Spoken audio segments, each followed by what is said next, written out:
Hello, Abuti. Say hello to the children. Dumelang bana.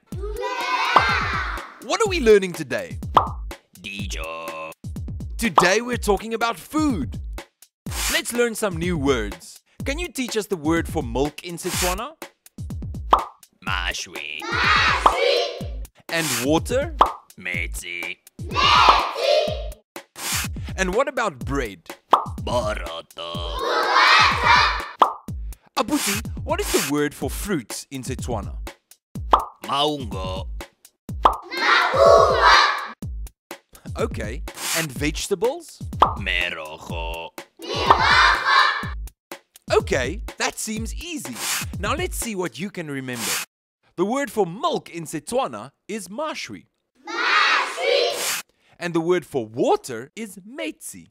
The word for bread in Setswana is boroto.